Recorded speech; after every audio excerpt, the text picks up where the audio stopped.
the crystal too?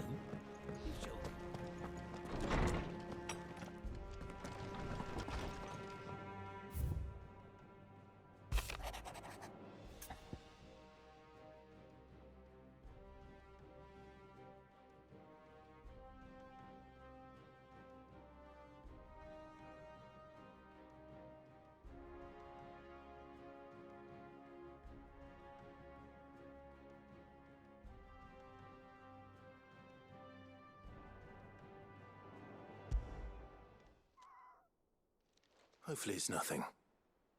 But I should speak to Blackthorn just in case.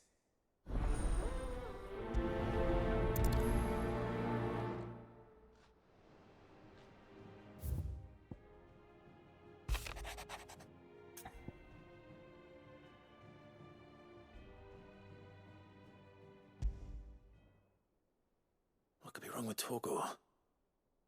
He seemed well enough when I last saw him.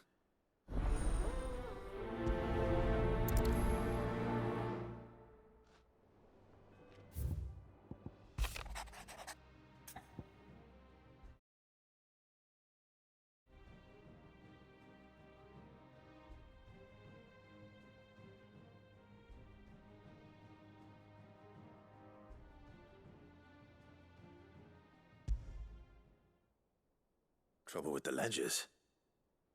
Shouldn't he be asking Otto for help?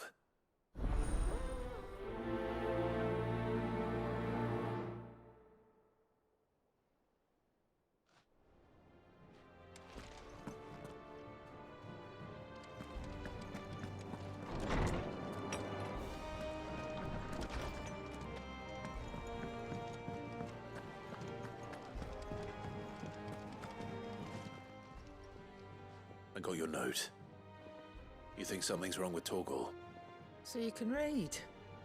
Congratulations. But I didn't say how we're wrong with him. I said something weren't right. He's not been eating me treats. He used to love cracking the bones from Molly's boiled brown, but now he won't so much as look at them. Didn't like him. Which is why I'm of a mind that his mind's on something else. You've not been working him too hard, have you? No harder than usual. Is that it, boy? Do you need a rest? What was it you said he was? A frost wolf? That's what the lawsman seems to think. Then maybe this all has something to do with whatever it is that's woken inside him. I suppose things have been different since Rosalith. Perhaps Hippocrates knows something. Instead of everything, you mean? Perhaps.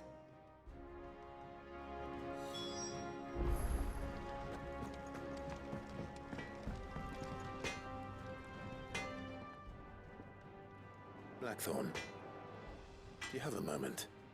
Not really, no. This won't take long. I just wanted to ask how you're getting on. August was worried about you, that you might still be doubting your craft, even after learning the trick of that cuirass. Is there something else weighing on your mind? Perhaps sharing your thoughts might help. That bastard's like a dog with a bone. Still, you've got a keen eye, I'll give him that. He's just, well, Karen showed me something. Something I've never seen before. And that was? A sword. An odd-looking thing with a single-edged blade. The metal itself wasn't anything to write home about, but fuck me, the edge on it. You could slice a man clean in two with a weapon like that, and he'd be halfway home before he even realised he'd been cut. So that's what's troubling you? No. Not troubling me exactly. More distracting. Can't stop thinking, how do you get an edge that sharp? It's driving me mad. And if you knew how to do it, we could arm the curse breakers with even better blades. That's about the size of it, yeah. I'll see what I can find out. Sharper swords are always welcome. And we can't have our master blacksmith being distracted. You're a soft touch, you know that. But I can't say I'm not grateful for it. Good luck, eh? Thank you. Let's see what Karen knows about this sword.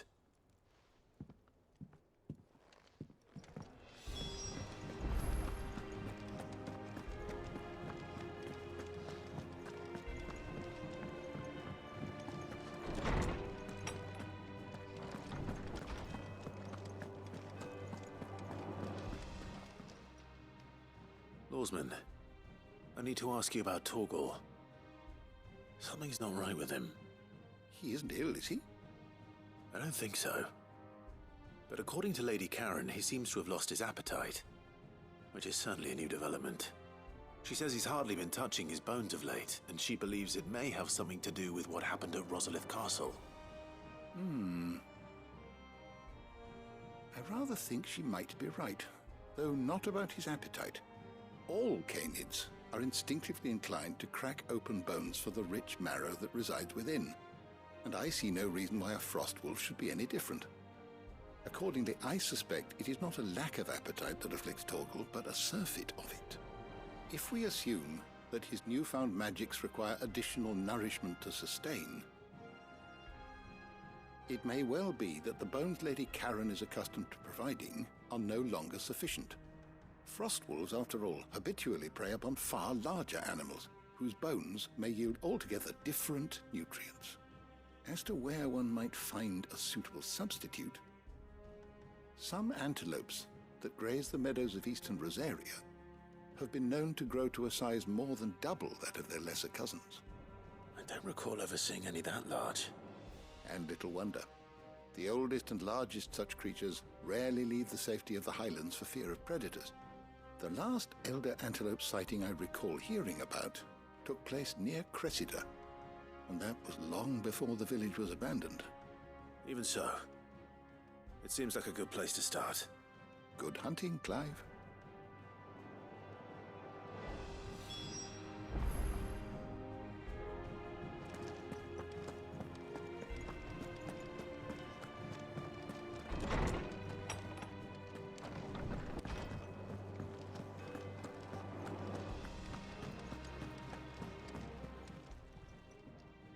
You're looking well, Karen.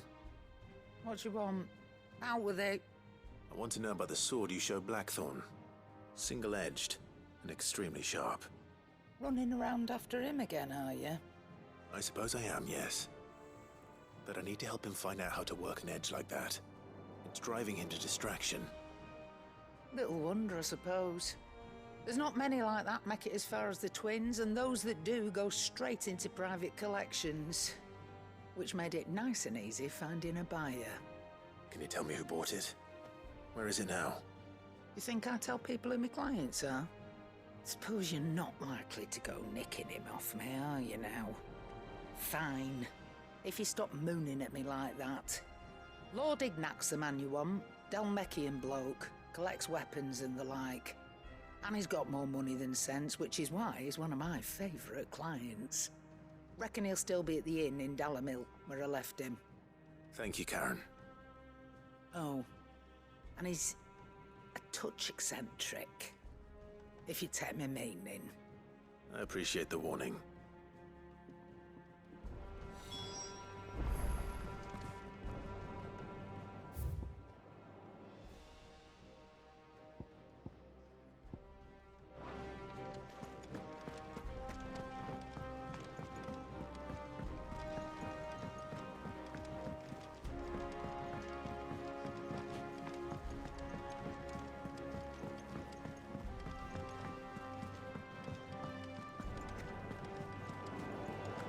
Is that the thing Tomes helped? Mid told me she was building a ship.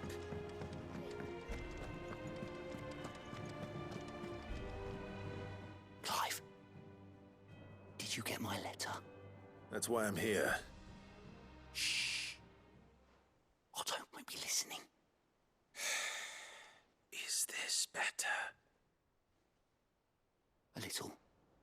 Listen, I've some bad news. It turns out the hideaway may be slightly behind in its payment to certain lenders, and it may be my fault. But I swear to the goddess, I thought I had the numbers square. Sadly, that square turned out to be more of a circle. Zero, you might say. I can straighten it out, I swear, but it's going to take some time, and I'm going to need help keeping it from Otto. Bit late for that, I'd say. There you are! What a surprise! So let me get this straight. You forget to pay our lenders what they're due, and instead of coming straight to me, you get Clive to come to you. And I hope he'll dig you out of the hole you've dug for yourself. Clive, the man in charge of the place you've been cheerfully trying to bankrupt. And you thought this was a cunning plan. Why? Well, who needs paying? Oh, just Martha. And the dame. And, well, Lady Karen. But only 500 talents. We owe 3 of our most trusted friends 5 million gil. Each. 5 million each. They lent us the bulk of the money we used to rebuild the hideaway, you see, and, well, I must have made some sort of oversight. Those ledgers were my responsibility, and it was my decision to entrust them to you. This is my fault. Do we have that much to hand? I can always ask my uncle. No, we don't. And no, you won't. We've lightened Lord Rosfield's purse enough. After the king's ransom we had off him, he deserves better than to see our begging bowl. Besides, we'll need to learn to stand on our own if we're going to make this work. All right. But that doesn't mean you have to shoulder the burden yourself. Is there anything I can do to help? There might be. How'd you fancy taking these to Martha and the dame? Rocks. Rocks, he says. Worth 1,000 talents apiece, these are. A little something Sid and I set aside for when times got lean. And I reckon 15 million in overdue debt probably qualifies. I just hope our associates' eyes are a bit more discerning than yours. I'm sure there will be. Should be me making the rounds, really. But you know how it is with this place. Orders to bark, arses to wipe and all that. I know. Which is why I don't mind going in your place. Go. Do you know why I only gave Master Clive here 2 star rubies? Because you'd rather Lady Karen killed me. Because I'd rather Lady Karen killed you. Yes. Well, I suppose this is goodbye then. Don't worry. I'm sure Karen will understand. Really? Do you think so? No, I don't.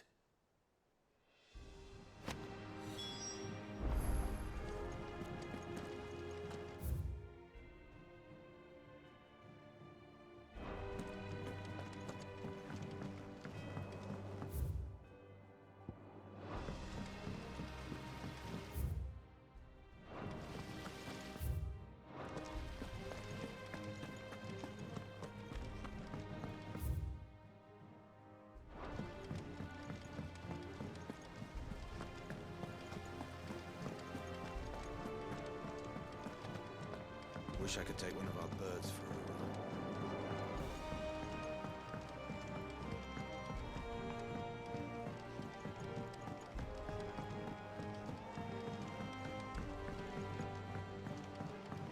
I went up to give some greens to the chocobo.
That's it then.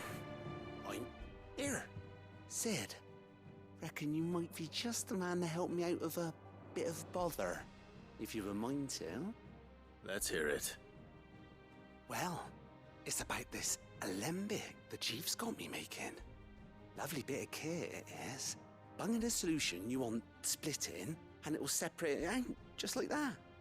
Problem is, it won't always get rid of all the impurities. And with some of the stuff we need it for, that ain't good enough. Which is why I've been looking for something to filter the liquid we'll be cooking off. And that's where I was hoping you could help me out. I imagine Ty could get some use out of this alembic too. Distilling medicines and the like. All right. Why not? Proper job! So what exactly do you need for this filter? Nothing but bomb ash'll do, says the chief. Gave me a sample she'd obtained from the university stores. Couldn't believe my eyes. You pour the blackest blight water through it, and it comes out clear as a mountain stream. So, I did a bit of reading about where I might be able to get hold of some. And do you know what I found out? It's only the blimmin' bones of a bomb king. They leave them behind when they die, see? I take it that's where I come in. If you wouldn't mind. I saw a billet on the hunt board for one just the other day. Would have gone myself, but, well, fighting dirty great balls of flame isn't exactly my forte. You, on the other hand... All right. I'll see what I can do. Thank you kindly. And a good hunting, eh?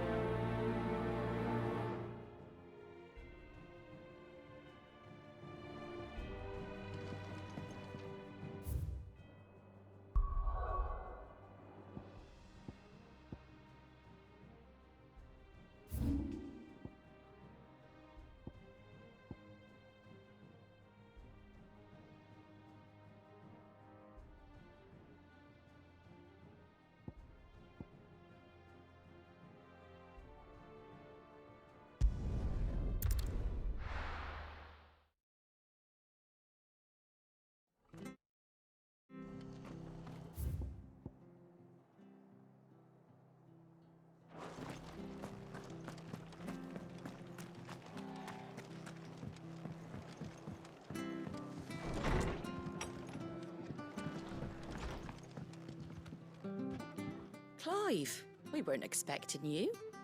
I wasn't expecting to be here, but it seems we still owe you a considerable amount of coin for your help with our rebuilding efforts. And though I doubt it's what you were expecting, we were hoping you'd take this as payment.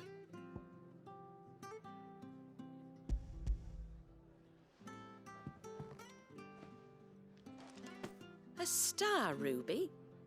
I can't accept this. It's worth at least twice what you owe me. More if you can find yourself the right buyer. Think of the difference as interest. Interest? If word got out I charged that much, no one would ever borrow from me again. Anyway, why are you the one here asking me about this? I'd have expected Otto. Bit much sending the Lord Marquis out to settle your debts, isn't it? The old goat working himself to death again. Something like that. Most days I think he's the only reason the hideaway's still standing. Same as always, eh? Back when the place was nothing but a twinkle in the eye of a recently retired Lord Commander, word is he was the first one Sid reached out to. Probably knew that without his strong arm and level head, the idea would never get off the ground. Sid may have been the face of the hideaway, but Otto's always been the backbone. And when Sid passed away, we were all worried that would be the end of it. That Otto would just give up. His death was hard on everyone. But it must have hit Otto hardest of all. But he didn't give up, did he? Quite the opposite, in fact. If I recall, he was the one who nominated you as Sid's replacement, and rallied the rest around you. I reckon what he saw in Sid, he saw in you too. And don't we all? Doesn't hurt that you're half as stubborn and twice as handsome, neither. That, and you keep good company. I suppose I do.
Good girl.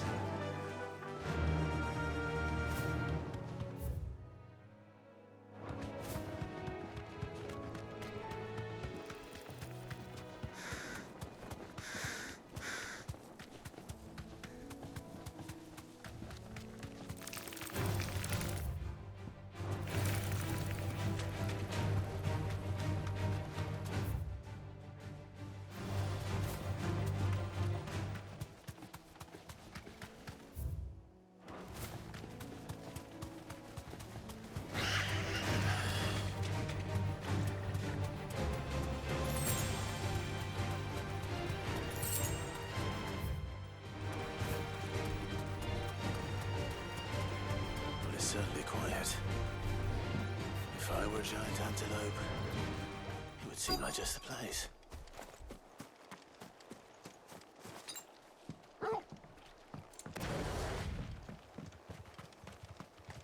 I doubt we'll find one bigger than that. You hungry, Torgal?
Now,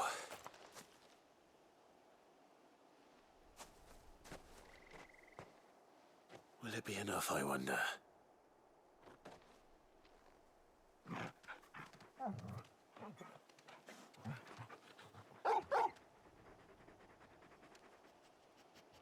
I say that answers my question, which means we owe the lawsmen our thanks.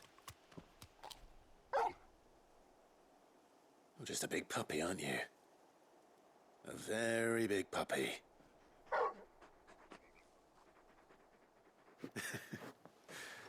You do know you can take that with you, Torgal. Lady Karen will be relieved to hear you've got your appetite back. Come on, boy.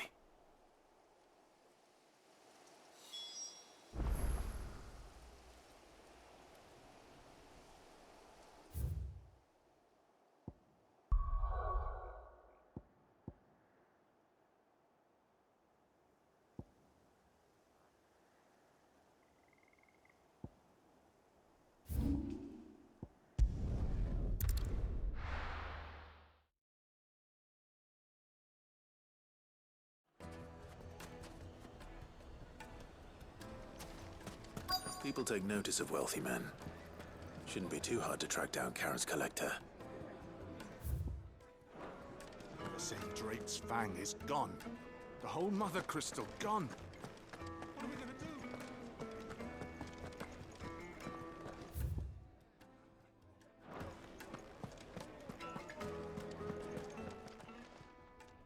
My reputation will be ruined! Ruined! Calm yourself, Lord Ignac, I beg of you, before you do yourself a mischief.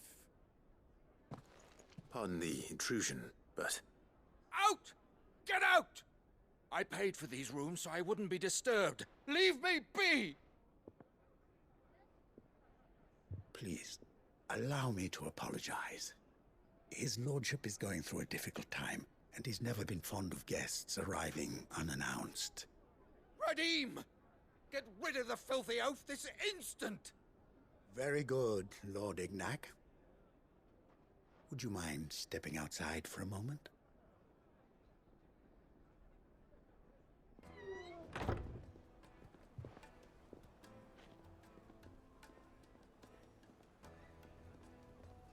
I'm sorry if I've caused you any trouble. That? Oh, no. That's just how his lordship is. Though the morning's events have left him somewhat fractious. He has been dispossessed of his luggage, you see. The thieves also made away with a considerable amount of coin. Coin the innkeeper will soon be keen to collect. I don't suppose a certain blade was among the stolen items. A single-edged sword. It was purchased from a merchant friend of mine. Ah, you know Lady Karen? Yes, I'm afraid it was. Then I'll retrieve Lord Ignac's luggage. But I have one condition. You have but to state it. You are welcome to anything that is within my power to grant. I want an audience with Lord Ignac. A few minutes should be enough. Then I'll be on my way. A condition I would be a fool to refuse. Of course, you shall have your audience. I don't suppose you saw where the thieves went? I did not, no. Though some discreet inquiries made on his lordship's behalf mean that I know.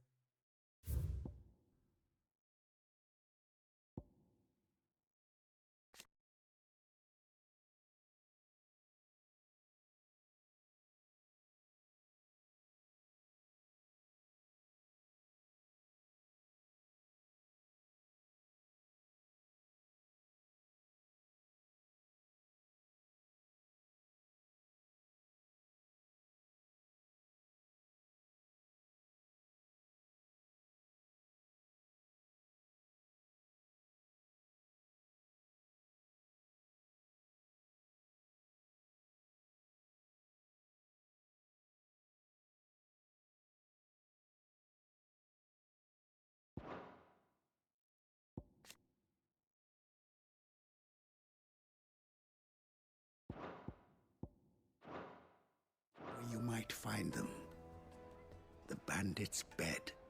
Every ill-gotten coin in Dalamal is said to pass through that disreputable corner of the Valcroy. And that's where I'm heading. I shall speak to Lord Ignac in your absence, and arrange for an audience upon your triumphant return. That will be very kind of you. Farewell, and best of luck.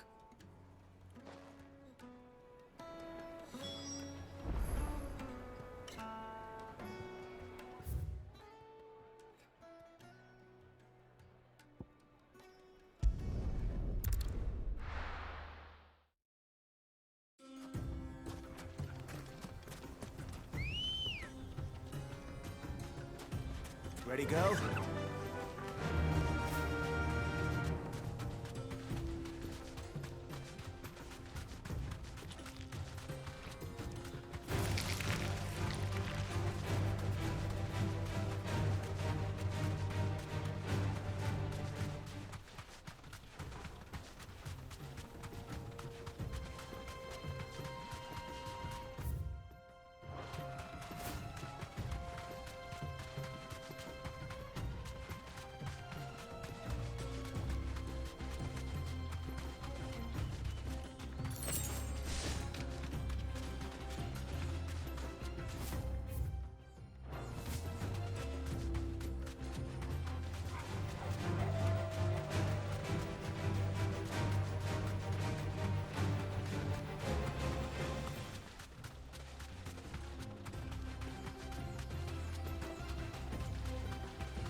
Got company!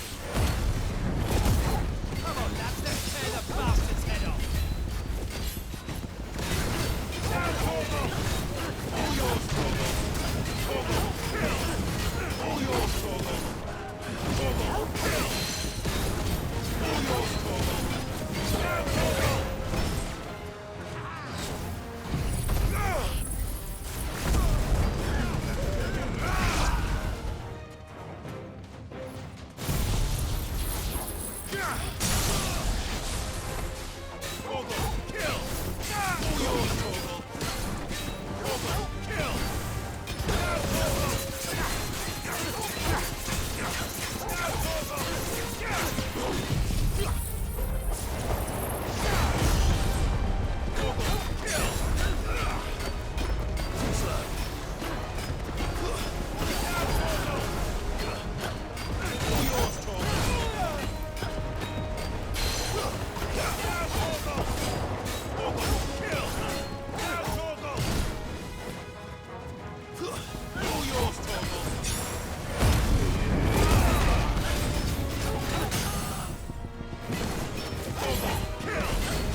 This must be Ignac's luggage. Nothing seems to be damaged. All right. Let's get it back to Delamil.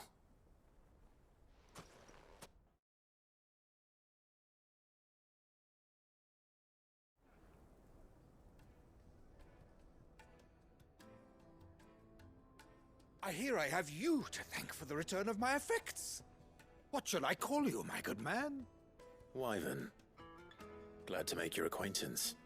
A formidable name indeed. Well, Wyvern, I appear to be in your debt. Redeem here tells me you wished for an audience. Is that all? A few moments of your time should suffice, yes. You're a peculiar fellow, Wyvern. All right, speak. Master Wyvern was wondering if you could tell him about a certain single-edged sword you recently acquired. Oh, a true work of art, that one. Karen drove me hard on the price, but I would have sold her Radim here to get my hands on that sword. It was made in the Outer Isles, far beyond the Twins, and is used exclusively by the practitioners of a unique school of swordsmanship. They believe no combat should ever exceed a single strike, and hone their blades to such perfection that none ever does. Each sword is made for that one perfect stroke, and for that stroke only. They crack upon a second blow. There's a brutal sort of beauty to it, really. But how do they hone such an edge? Fine question. Why, they use a whetstone, of course. Whetstones, rather. A whole array of them, ranging from the coarse to the fine. 10,000 licks with the sharpening stone, then 10,000 more. But it is the final stone which lends the blade its legendary sharpness. A mineral quite foreign to this great realm of ours. And that is the key. The secret ingredient. Wyvern, it occurs to me that my little lecture is hardly equal to services rendered. Take this, together with my regards. The very stone of which I spoke, far rarer among collectors than even the blade itself, and a far more fitting payment. Thank you. Pardon the intrusion, my lordship. However, it is long past time we prepared ourselves to depart. So it is. I am locked in bitter competition with a rival collector of curiosities. I am one step ahead of the unscrupulous scoundrel, but he is hard at my heels. And there are many other collectors out there. Too many to count, but only one do I consider my nemesis. Lord Byron Rosfield, and is a perennial thorn in my side. I can imagine. Farewell, Wyvern. May our paths cross again. Radim, we mustn't dawdle.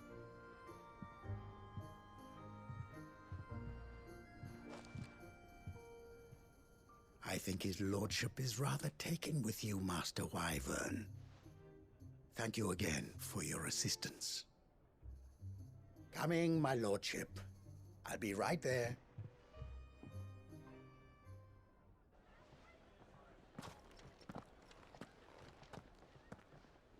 Trust Uncle Byron to find such an interesting rival. Now, let's see what Blackthorn makes of this whetstone, shall we?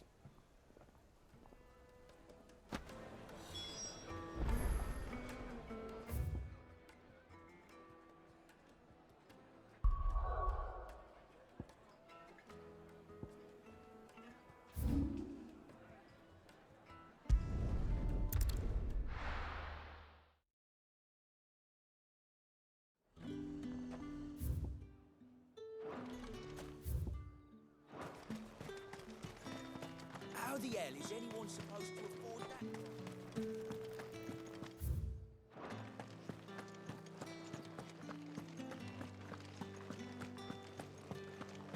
Did you hear? The gates to heaven. I want to see you again. What am I going to do without sweet water and oil of talc? Milady, I come bearing gifts. Gifts? Whatever is the occasion.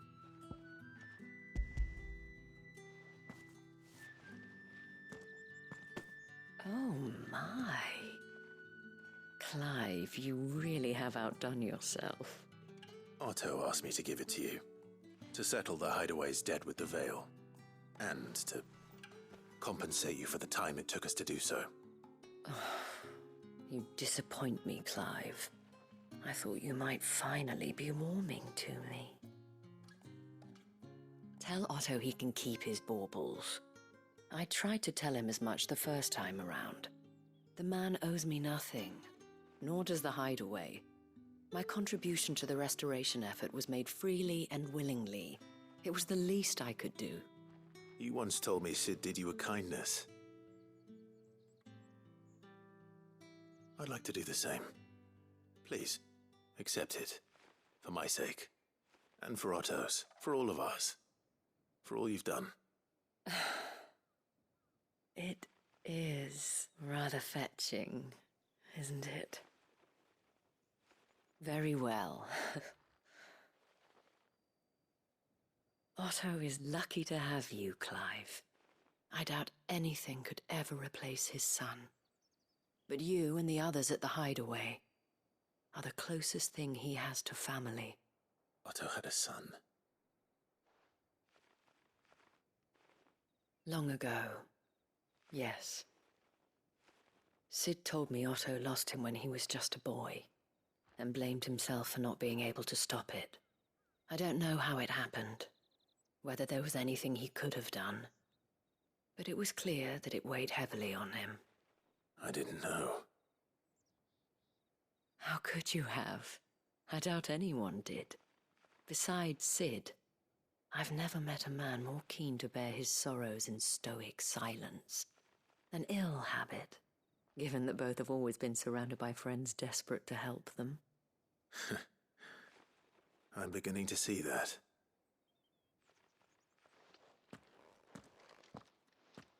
Go will want to know the stones were delivered. If he's still with us.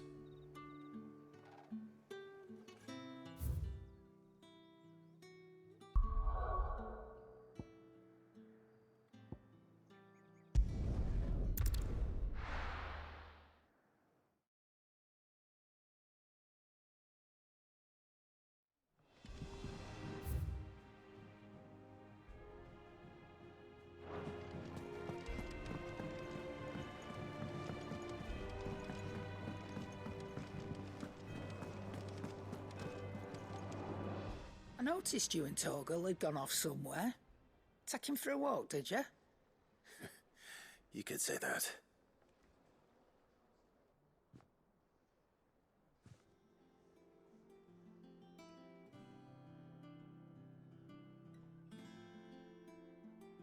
So, Molly's leftovers weren't good enough, eh? That'll teach me for treating you like you're still a pup. All right, no need to shout. Now we know what you're after, I can see about getting some in. Speaking of which, I brought one for later. Can I leave it with you?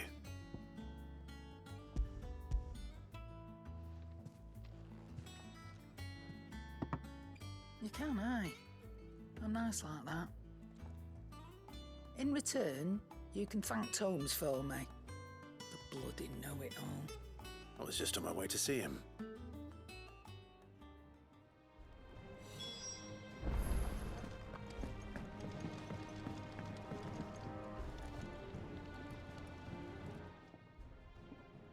Sorry for the wait, but hopefully he'll agree it was worth it. You learned something about that sword, then? I did better than that.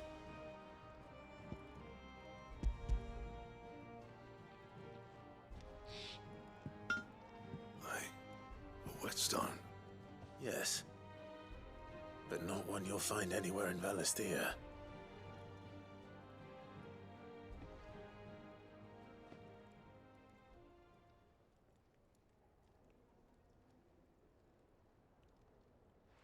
No wonder I couldn't get the same finish on the grinding wheel. One hit and all done, eh? Might not be so bad if all you ever fought were duels. Good luck on the battlefield. Your second opponent would be your last, no matter how good you were. Even so, is there some way it could be used to give the curse breakers an edge? I think so, yeah. With this whetstone and the right kind of steel, I could probably even make a twin of the blade that rattled me. But there'd be no replacing this little rock once I worn it down to a sliver. I reckon we get a dozen swords from it, if that. Swords that the curse breakers wouldn't know how to wield properly, and that would see them through a single fire piece. Nah, no point trying to copy that thing. Be about as much use as a wax anvil. But finishing our blades with a whetstone this fine, now that's something to consider. And what's finer than fallen masonry, eh? Or more hard-wearing, for that matter. Just imagine it. Good Valesthian steel with an edge as sharp as any found in the Outer Isles. I won't make a copy, nah. I'll make something much better. I'm sure the curse breakers will be delighted. Just don't push yourself too hard. Don't you worry about me, sunshine. I've been working day and night since I was half your age, and I'll still be here when you're long gone. Hey, thanks, Clive. I mean it. I owe you one, August too. It's good to know someone's looking out for me. He'll be happy to hear you said that. And I'll see that my debt to you's paid. First new blade I make's got your name on it. You come and find me when you've got the materials. All right. I will.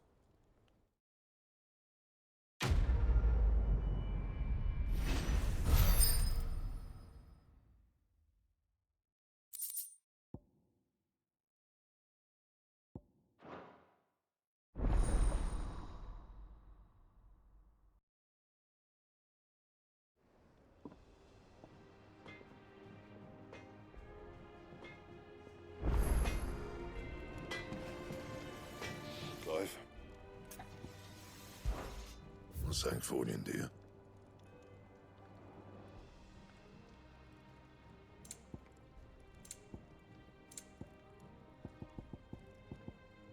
And?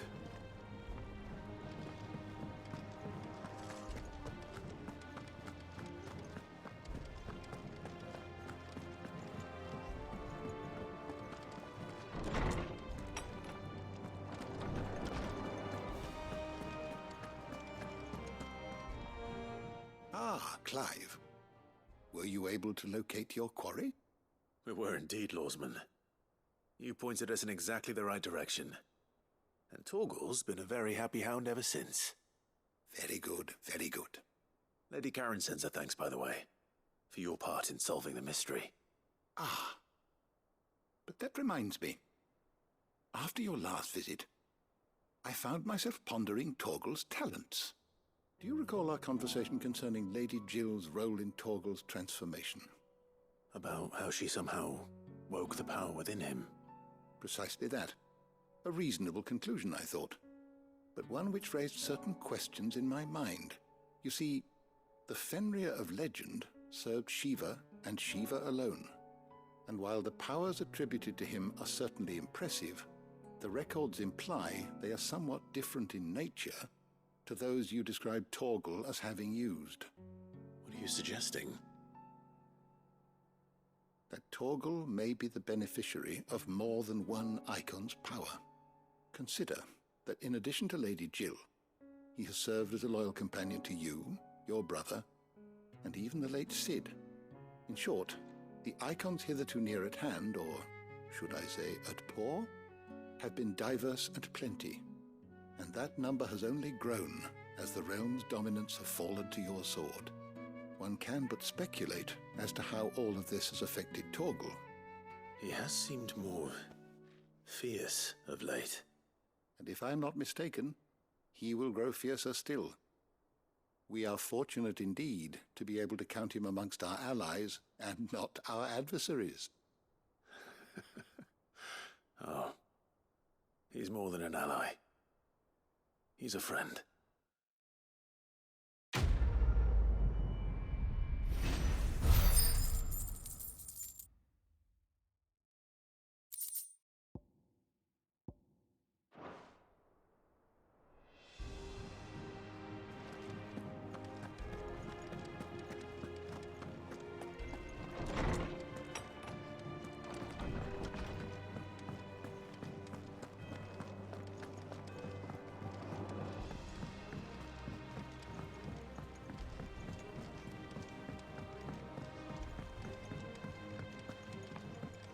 It told me she was building a ship.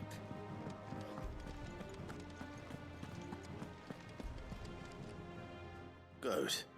Still alive, I see. So Lady Karen accepted the ruby. Ah, about that. I tried my best, but she was just too stubborn to take it. She threw it right back in my face, in fact, and told me I could stick my stupid stone where the sun don't shine. Karen refused payment. I hope it wasn't something I said. I'm sure you were as tactful as ever. Let me see what I can do. Oh, wonderful. I hope you have better luck than I did.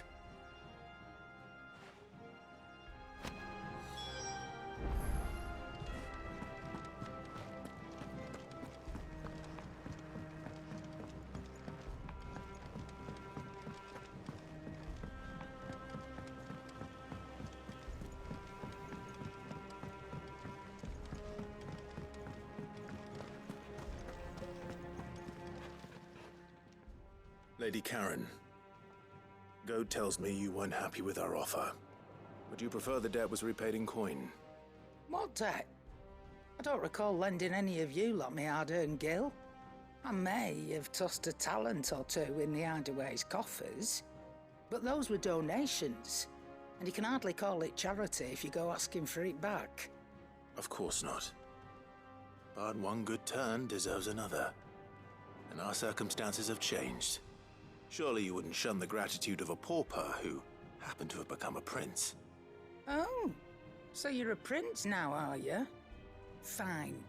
But I'm selling it and taking what I'm owed, then you're getting the rest whether you like it or not.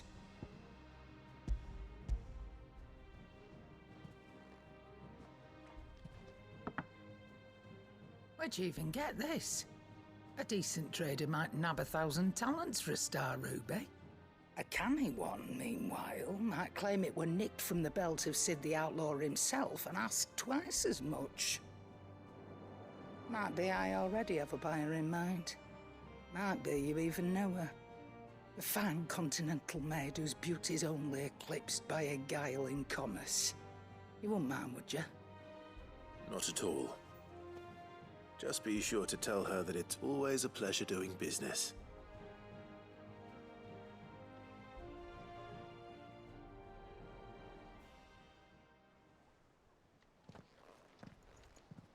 I hear you ended up delivering all 3 stones. Thanks to this lump. I sometimes wonder what I pay you for. Speaking of which, I still haven't been paid last month's wages. Oh, so you remember what's owed to you then? Get your ass behind that disc of yours and don't get up before those ledgers are square. Right away.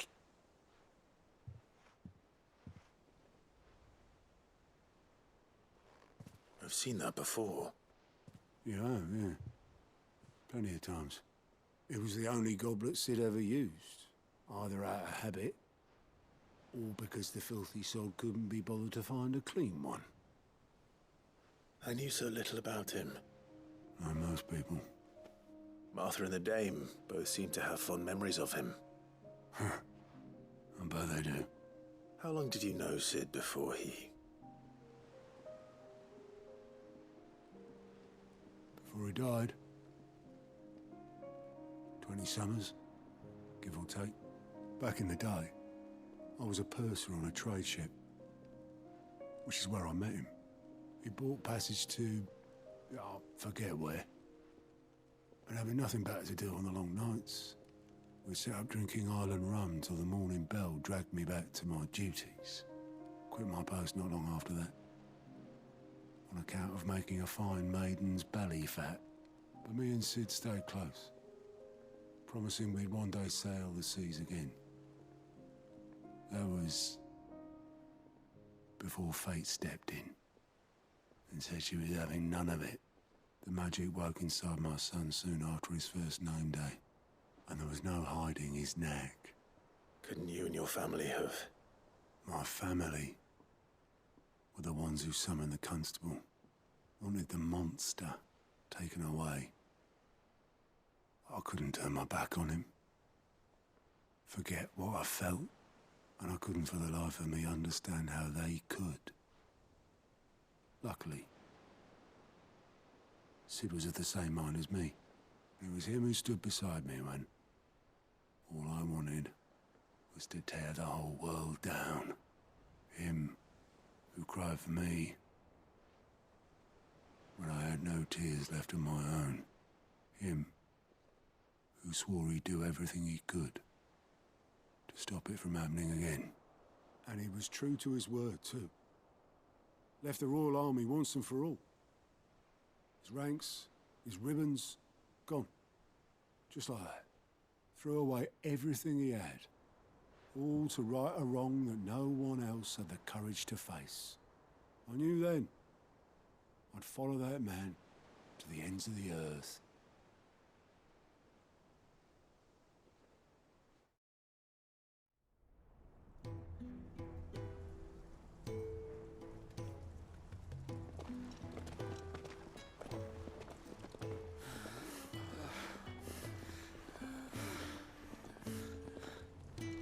He was always too clever for his own good, was Sid.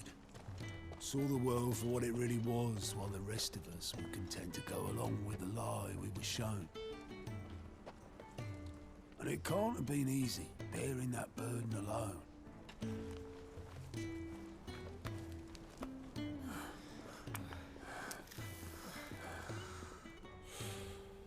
But he didn't let it stop him.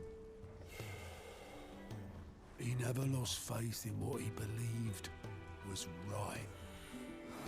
And that gave us faith in him. Faith he'd steer us true. So I swore to myself that I'd always be right behind him, ready to catch the stubborn sod, if ever he should fall.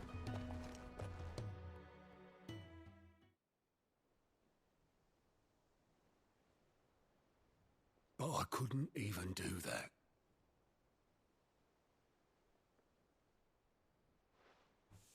Ignore me. Just the ramblings of a tired old man. Leave that lot. I'll tidy it up in a bit.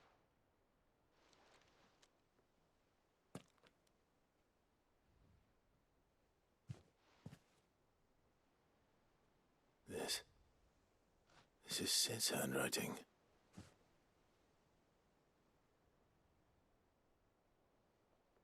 Dear Otto. I may be drunk, but I wanted you to know this place would be fucked without you. I love you, you grumpy old sod.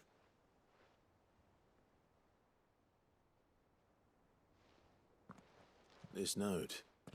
Hmm? What about it? Sid was right. Without you, we'd all be lost.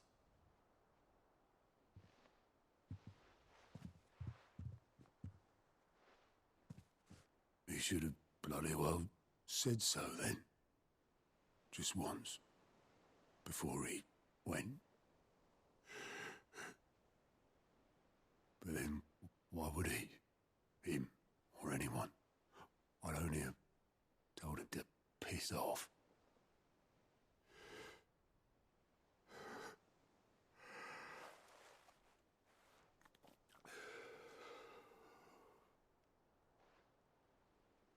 You're wrong, though. Both of you. It was never just me keeping the hideaway afloat. It was all of us. I just shoved people in the right direction, and I barely seem to be able to do that anymore.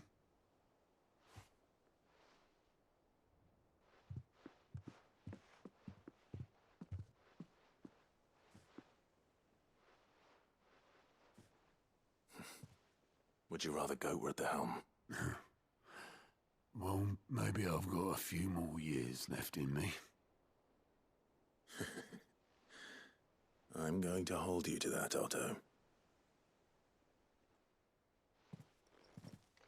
Before you go,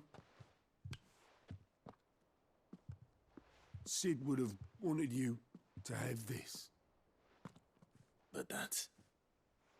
This'll do me just fine.